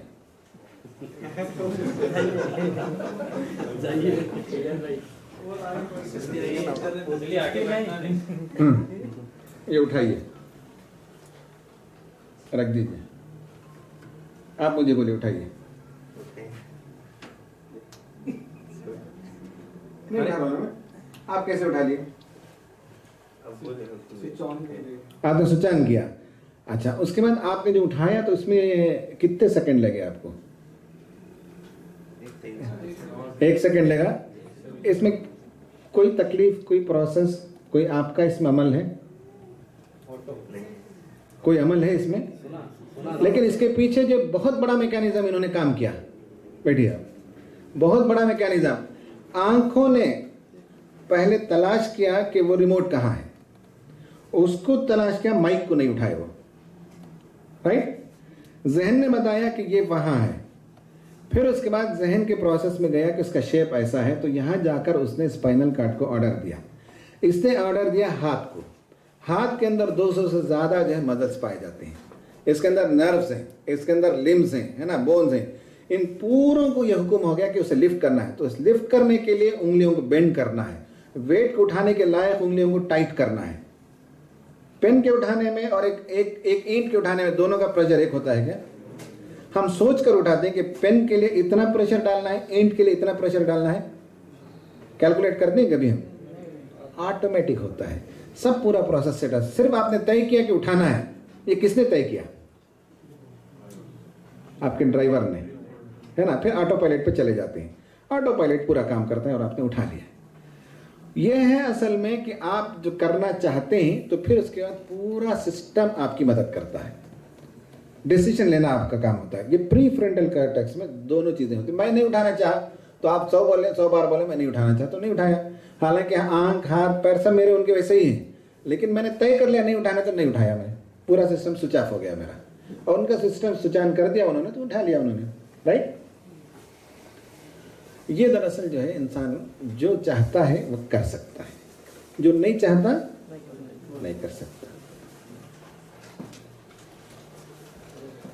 अब छोटा सा एक्सरसाइज करके देखिए, मालूम हो जाएगा।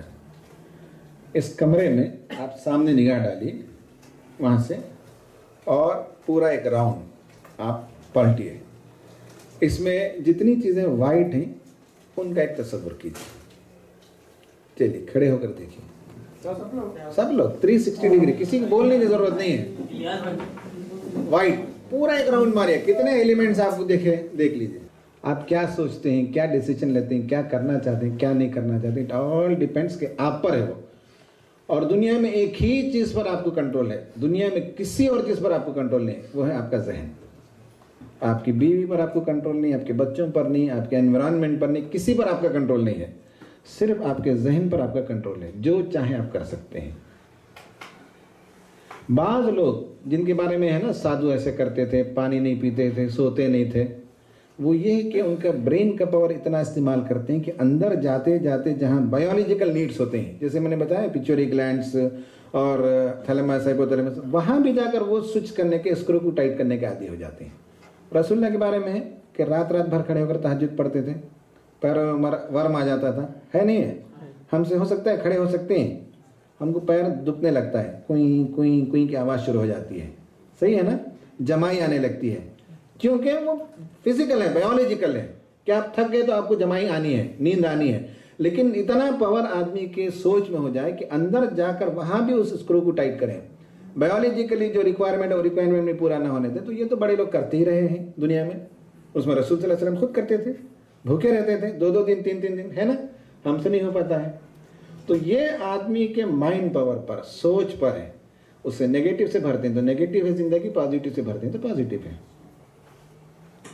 तो सबकॉन्शियस माइंड, इंसान जो है, कॉन्शियस माइंड और सबकॉन्शियस माइंड, 4 to 5% आदमी कॉन्शियस माइंड से काम करता है, बाकी सब सबकॉन्शियस माइंड से। जैसे मैंने ये उठाने की बात कही, एकदम सबकॉन्शियस माइंड।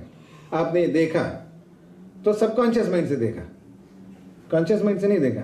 अब वहां से यहां आए, आते वक्त जो कितनी गाड़ियों को देखे आप, मैं आपसे पूछूंगी भाई आप उसमें से कितने जो है काले कार को याद रखे हैं? याद है कोई काला कार आपको? नहीं है, समझे?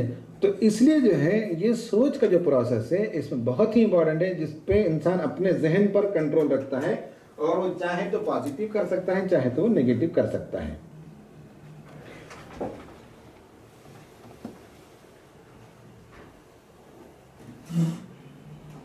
अब एक्सरसाइज है, ठीक है, पेपर उठा लीजिए। आपको 1 ही मिनट का मौका मिलेगा, 1 मिनट से ज्यादा नहीं, ठीक है, फटाफट से। नंबर 1 30 सेकंड में करना चाहिए। इसके बारे में आप एक कैप्शन लिखिए।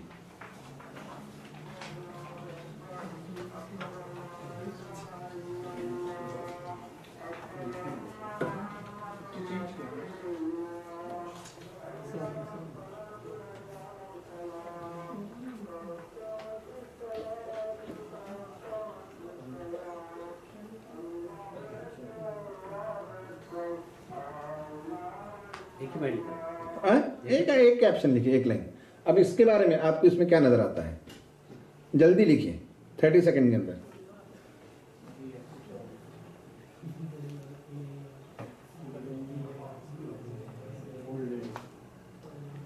जो भी आप लिखिए।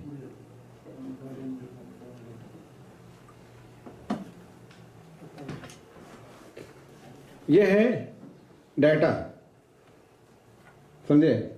इस डाटा के बारे में आप लिखिए। यह है, आप देखिए, number of suicides for farmers India में। आप देखिए कि मुख्तलिफ जगह 90, यहाँ कितने लोग फार्मर सुसाइड 2011 से, ये देखिए नंबर 23.2, 20.9, 16, ये पर लाख के पॉपुलेशन पर होता है। 11.4 एवरेज है मध्य प्रदेश का, फलाना फलाना फलाना।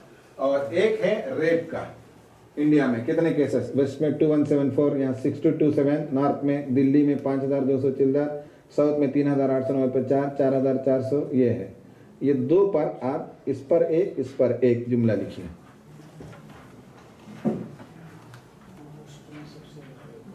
सुसाइड्स पर 1 लाख मेंबर्स 2001 से 2011 तक फार्मर्स का suicide, rest of the population general suicide.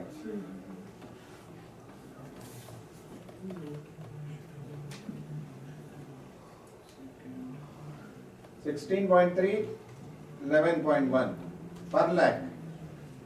1 lakh में 11 लोग, 1 लाख में 16 लोग।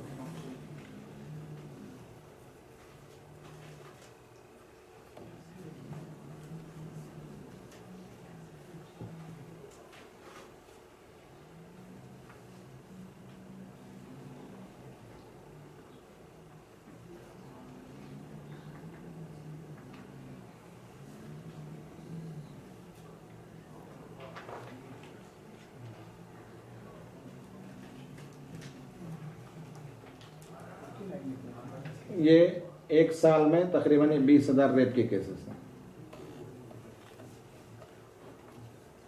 हो गया? फटाफट वापस आएंगे। इसमें कितने लोगों ने लिखा है ब्लैक डॉट? हाथ उठाइए। डॉट, अच्छा डॉट, सेंटर डॉट। कितने लोग? ठीक है, ठीक है, उठाइए, हाथ उठाइए, कितने लोग हैं? अच्छा, इसके अलावा दूसरे लोगों ने क्या लिखा है? फुल स्टॉप, हाँ, फहीम सबको मालूम है, देखिए, हाँ, वाइट स्क्रीन, हाँ, ठीक है, सही है। तो आप मालूम ही है, पहले से आइडिया है इसके बारे में, फाइन। वही आदमी देखना चाहे तो उसे एक काला नुक्ता देख सकता है, और आदमी देखना चाहे तो उसमें सफेद बहुत ज्यादा है, उसमें से एक छोटा नुक्ता है काला, है ना? आपकी सोच जैसी है। आप फुल स्टॉप समझते तो स्टॉप हो गए, आप ब्लैक डॉट समझते तो जिंदगी को आपने ब्लैक देखा। जिन लोगों ने व्हाइट देखा उनके लिए मालूम है कि बहुत बड़ा स्पेस तो व्हाइट का है, ब्लैक तो छोटा स्पेस है इसमें। ठीक है, इसमें आपने क्या देखा? यंग लेडी भी है, ओल्ड लेडी है। Young lady with long hairs है। हाँ, ओल्ड लेडी कितने लोग देखे? ओल्ड लेडी फेस भी देखे, दोनों दिख रहे हैं। अच्छा, दोनों दिख रहे हैं, हाँ, ठीक है। ओल्ड लेडी नहीं दिखा? ठीक है, आप पॉजिटिव सोचते हैं। यंग लेडी नजर आई आपको?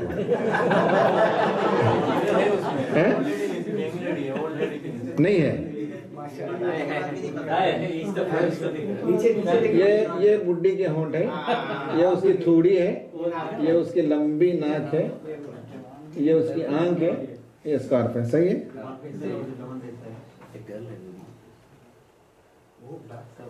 इसमें क्या आपने लिखा सुसाइड पर?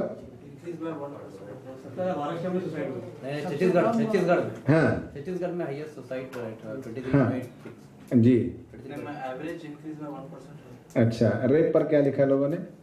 नॉर्थ में सबसे ज्यादा। हाँ जी, एक अंदाज तो देखने का ये है। एक अंदाज ये कि साहब इतनी बड़ी आबादी में अगर 1 लाख की आबादी में कुछ लोग मरते हैं तो उसके बावजूद इस मुल्क में तो खुशहाली और भी है, और बहुत से लोग तो अच्छे काम करते हैं, नेक काम करते हैं, सरवाइव करते हैं, स्ट्रगल करते हैं। सही है ना?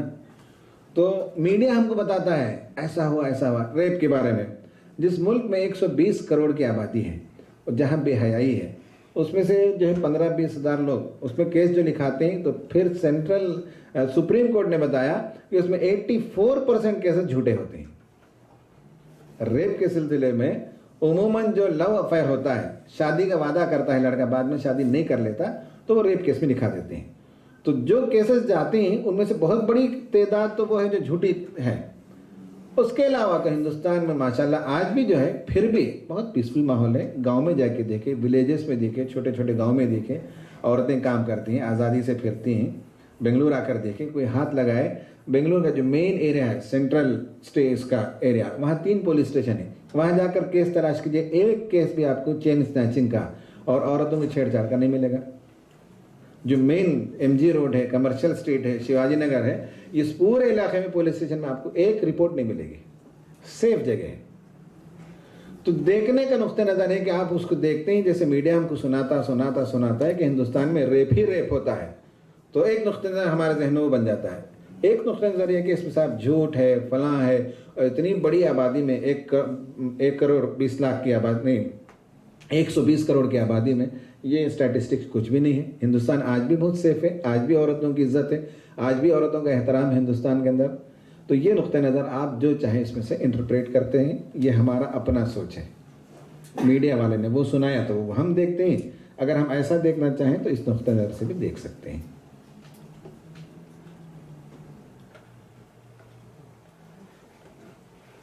Understanding negative thoughts, roots of negative thought.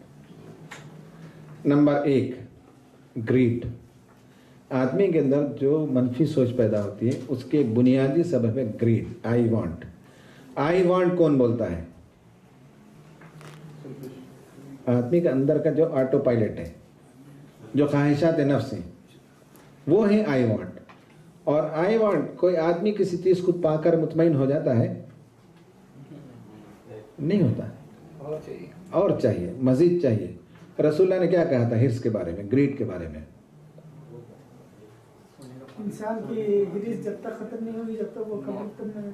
हाँ, इंसान को अगर एक सोने का पहाड़ मिल जाए तो दूसरे की तमन्ना करता है, दूसरा मिल जाए तो तीसरे की तमन्ना करता है, यहाँ तक कि मिट्टी, कब्र की मिट्टी ही उसका पेट भर सकती है, ये ना। तो नेगेटिव थॉट्स के सिलसिले में बुनियादी तौर पर रूट काज अगर आप और नीचे उतर कर जाकर देखेंगे तो मुझे फलां चाहिए, मुझे फलां चाहिए, मुझे फलां चाहिए, तो फलां ने मुझे नहीं दिया, दोस्त ने मुझे रेस्पेक्ट नहीं दिया, फलां ने मेरी अवभगत नहीं की, फलां ने मुझे ये नहीं किया। तो ग्रीड की वजह से लोगों के साथ आदमी का नेगेटिव इमेज बनता चला जाता है। यही है ना, हमारे यहाँ उमूमन नाराजगियाँ क्यों होती हैं खानदान में? शादी को बराबर नहीं बुलाए, शादी में गए तो आओ नहीं बोले, खाना खाते वक्त आपको पूछे नहीं, रख लियो बोल को। होता नहीं होता है? Is it not true? आम इंसानों का प्रॉब्लम यही है। आप इससे बुलंद हो जाइए। आई वांट, ये जो है ना इंसान का, देखिए आदमी का अगर ऑटो पायलट आई वांट बोलता है, जो इंसान के अंदर का जानवर है वो आई वांट बोलता है, तो वो इंतहाई इंसान के लिए नेगेटिव थॉट पे ले जाता है। और आदमी के अंदर अल्लाह ताला ने एक ज़मीर को रखा है, मैंने कहा ना, शऊर को रखा, वजदान को रखा, रूह को रखा है, जो यहाँ फाइट होता है प्री फ्रंटल कॉर्टेक्स में, वो अगर आई वांट कहता है तो वो हमेशा जो है बुलंदी की तरफ ले जाता है। मुझे और सलाहियत चाहिए, मुझे खुदा की तरफ बढ़ना है। तो इंसान की जो ख्वाहिशात हैं वो इंसान आई वांट जब बोलता है तो नेगेटिव की तरफ ले जाता है, और इंसान के अंदर जो ज़मीर है वो अगर आई वांट करता है तो पॉजिटिव की तरफ ले जाता है। अंडरस्टूड? दूसरा जो रूट काज है वो इल विल है।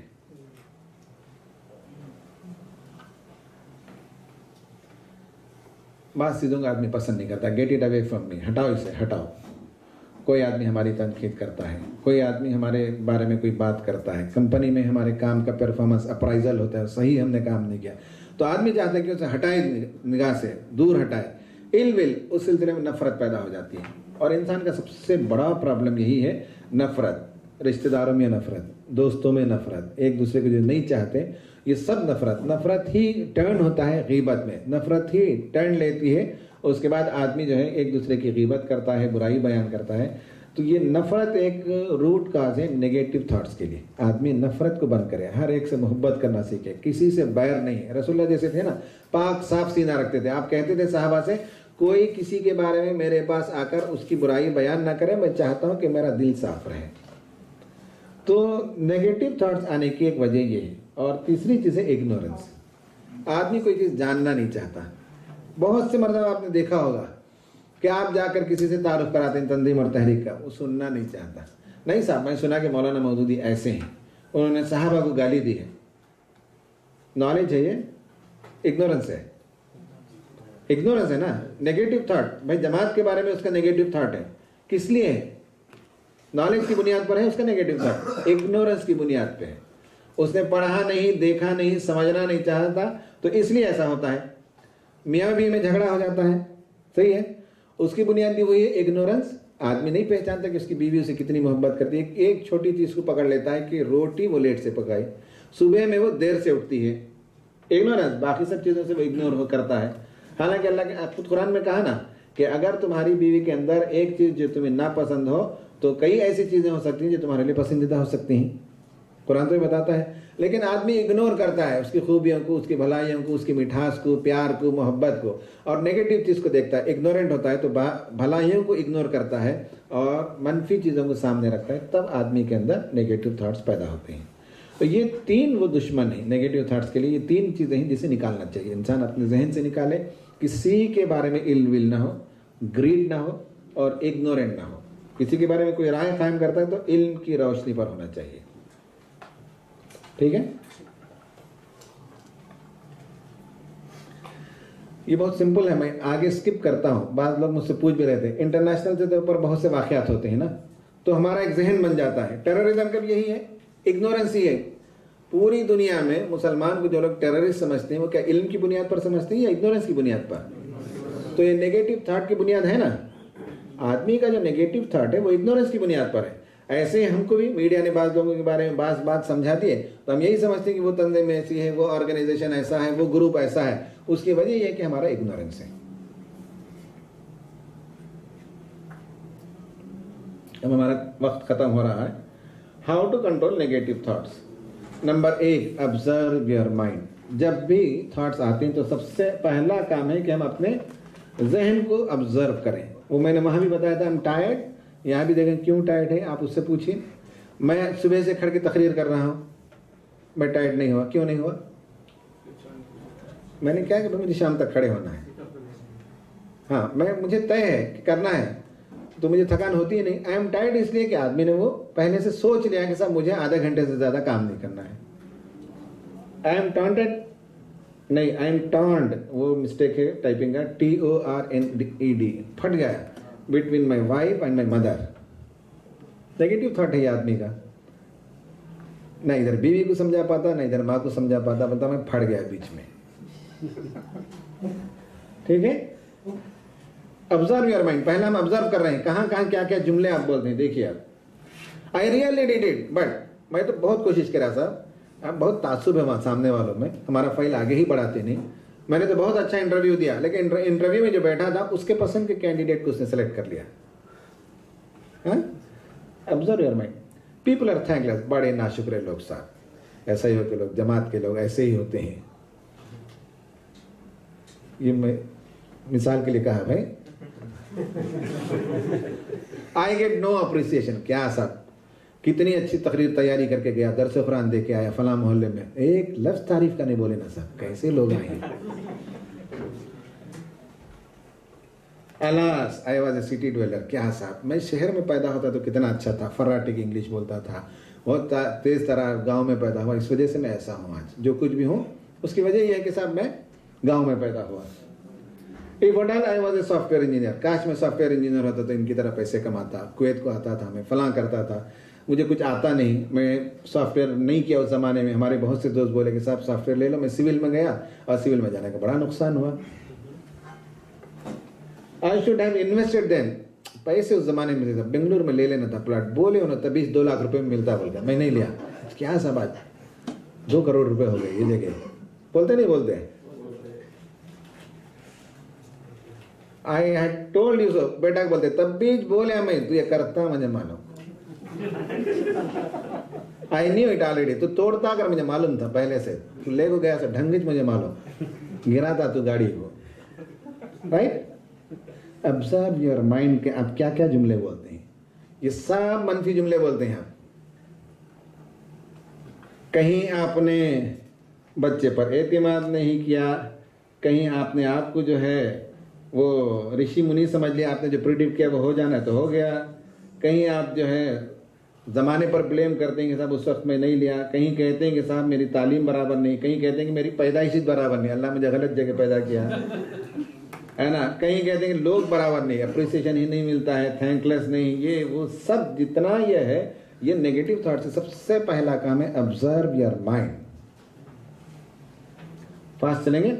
Life problem reveal who we really are. जिंदगी में बहुत से मसले हैं, हमने वो प्लाट उस ज़माने में नहीं ख़रीदा, बच्चे ने गाड़ी गिरा दिया, फलां चीज़ को तोड़ दिया बच्चे ने, मैं गांव के अंदर पैदा हुआ, मैं सॉफ्टवेयर इंजीनियर नहीं बना। ये सब लाइफ के प्रॉब्लम इसलिए हैं कि मैं रियली कौन हूँ उसी से मालूम होता है, वरना सब कुछ अगर पैदा करके अल्लाह ताला मुझे अंबानी के घर में पैदा करता तो कोई प्रॉब्लम ही नहीं था, मज़े की ज़िंदगी करता था।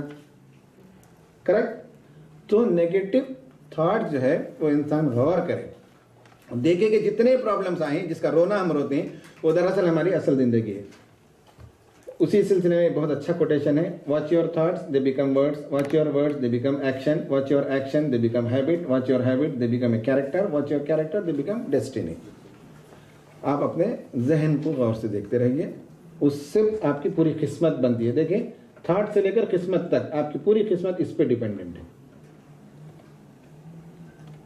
How to control negative thoughts. Number 2, tame your mind. जहन को आप लगाम लगाइए, खींच कर लाइए, भटकने ना दीजिए, इधर उधर फैलने ना दीजिए, नेगेटिव थॉट्स आने ना दीजिए।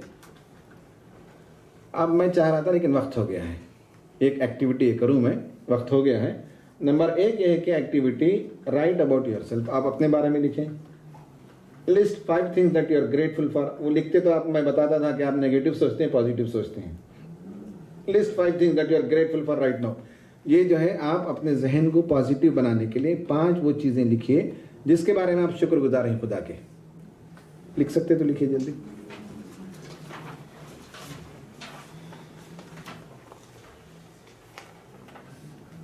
काश मैं शहर में पैदा होता, नंबर 1। नहीं जी, 5 पॉजिटिव चीजें जिस पर आप शुक्रगुजार हैं खुदा के। आज आप जो कुछ है उसकी वजह से हो गया। 5 लिख लिए। याद आया नहीं आया है? अल्लाह की 5 नेमतें याद आ गई। नेगेटिव थॉट से बचाने के लिए number 1 watch your mind, number 2 tame your mind. Tame करने में नंबर 1 ये है कि आप अपने बारे में खुद लिखिए क्या आप सोचते हैं। दूसरा ये कि 5 खूबियों को देखिए। तीसरा डूज। असल में एक्टिविटी ये था कि आप अपने बारे में लिखें लेकिन बाद में आपका पड़ोस, आपका जो पार्टनर है वो आपकी खूबी लिख कर दे, तब आप देखें तो पता चलता था। अब वो हम नहीं कर रहे हैं। डूज में ये है कि खुशू खुजू की आप नमाज पढ़ना शुरू कर दीजिए तो जहन को जो है आप टेम करना शुरू करेंगे, फिक्स करेंगे। घोड़ा इधर उधर जो भागता है उस भागने से बचेंगे।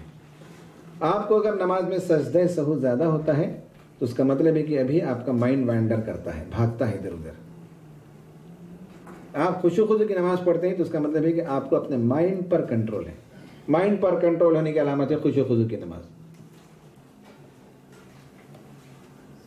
जहन को टेम करने के लिए, इधर उधर जो भागता है उसे स्ट्रीमलाइन करने के लिए आदमी को तन्हाई चाहिए। तहज्जुद का वक्त तन्हाई का वक्त है, एतिकाफ तन्हाई का टाइम है, हज पर गए हैं तन्हाई का वक्त है। तब आप जहन को जो मुर्तकिस करते हैं और एक लाइन पर डालते हैं, नेगेटिव थॉट्स आने नहीं देते। तो बड़े बड़े लोग दुनिया में जितने बड़े बने हैं उन सबको तन्हाई मिली है। इमाम इब्न तैमिया, इमाम गजाली, फलां फलां, तब जाकर उनका जहन मुर्तकिस हुआ। इमाम गजाली 10 साल तक गायब हो गए, पता ही नहीं चला लोगों को कहाँ थे। उसके बाद जब वो लौटे तो इह्या उलूम फिद्दीन लिखा उन्होंने। इमाम इब्न तैमिया को जेल में बंद कर दिया गया, सारी तन्हाई में थे। तब उनकी शानदार किताबें मंदर आम पर आई। उन्होंने अपनी तफसीर जेल की दीवार पे लिखा। उसमें उन्होंने लिखा कि मुझे सबसे बड़ी जो सजा मिली वो मुझसे जो है पेन और पेपर को छीन लिया गया। तो कोयले से उन्होंने दीवार पर तफसीर को लिखा।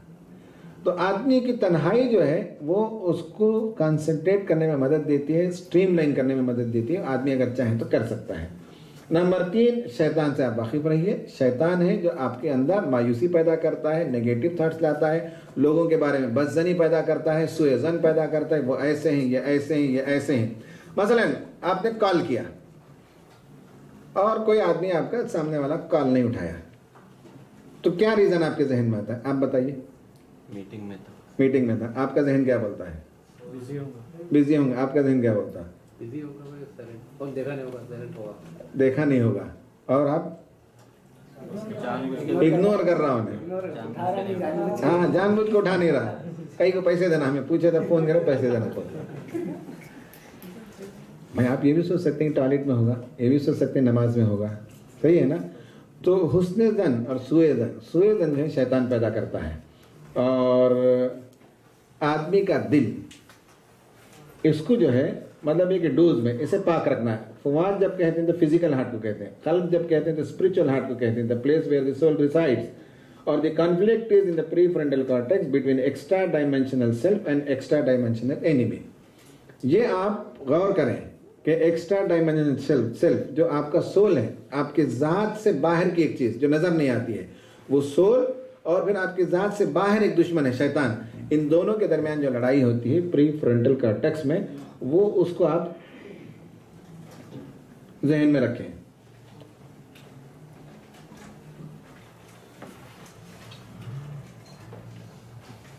हैव गुड होप फ्रॉम अल्लाह, हुस्न ज़न, खुदा पर आप अच्छा यकीन रखें तो थॉट्स पॉजिटिव होते हैं। हदीस में है कि मैं बंदे के गुमान के करीब होता हूँ, वो मेरे बारे में अच्छी राय रखता है तो मुझे वैसे ही पाता है। खुदा के बारे में आदमी बदगुमानी रखता है तो वैसे ही होता है। ये काम होगा कि नहीं होगा, यहाँ मैं फेल हो जाऊँगा, मैं सक्सीड नहीं हो सकूँगा, मेरा काम नहीं होगा, लोग मुझे कदर नहीं करते। आप जो उसने खुदा से गुमान रखते हैं वही होता है। Stop forcing your rules on others, कभी भी आप अपने कवानीन दूसरों पर मत लागू कीजिए, बच्चों पर, ऑफिस वालों पर, फला पर, सबको फ्लेक्सिबिलिटी दीजिए तो पॉजिटिव माहौल पैदा होता है। सब पर आप अपना कानून थोपने जाते हैं तब नेगेटिव माहौल पैदा होता है। टेम योर माइंड ही में नेगेट, ये सिर्फ दो कोटेशन हैं। Negative thoughts and tensions are like birds, we cannot stop them flying near us but we can certainly stop them from making a nest in our mind. ये परिंदों के माने नहीं, हमसे करीब से गुजरते रहेंगे नेगेटिव थॉट्स, लेकिन आपके घर, आपके जहन के अंदर घोंसला बनाने मत दीजिए। Your mind is a garden, your thoughts are seed, you can grow flower और यू कैन ग्रो वीड्स। आखिर में mental creation, think positive, the universe will help you. आप पॉजिटिव सोचिए तो सारी कायनात आपकी मदद करेगी। हमारा वक्त यहाँ खत्म होता है, क्या करें? नमाज कितने बजे? तो यहाँ पढ़ेंगे ना 4 बजे? 4-6। तो क्या करें, ये खत्म करें, इस पर एक और 5 मिनट लगेगा, इसको खत्म कर देते हैं। बहुत जरूरी है चीज मेंटल क्रिएशन में, think positive, the universe will help you. ये कोई नहीं बोलता, ये हमारे यहाँ मैनेजमेंट की तकरीरों में भी नहीं है और मौलवी लोग भी ये नहीं बोलते हैं। लेकिन मेरा ये तजुर्बा है कि आप पॉजिटिव सोचिए, आप पॉजिटिव काम कीजिए, कायनात आपकी मदद करती है। कायनात के जो कवानीन है उस कवानीन में भी तब्दीली होती है बाज़ दफ़े। मसलन नंबर 1, हदीस में आया एक वाक़या कि एक आदमी था पिछले ज़माने में जिसने किसी एक आदमी से कर्ज पूछा मक्के में। उसने पूछा भाई मैं कर्ज तो दूं लेकिन किसके नाम पर दूं, क्या गारंटी, श्योरिटी क्या है? सुना है आपने किस्सा? ये हदीस में कि उसने कहा कि मैं श्योरिटी क्या दे सकता हूँ, इस रब्बे काबा के नाम से मुझे दो, इस परवरदिगार के नाम से दो मुझे, मैं कर्ज लौटाऊंगा। तो आजाद मैंने दे दिया खुदा का नाम लेने की वजह से।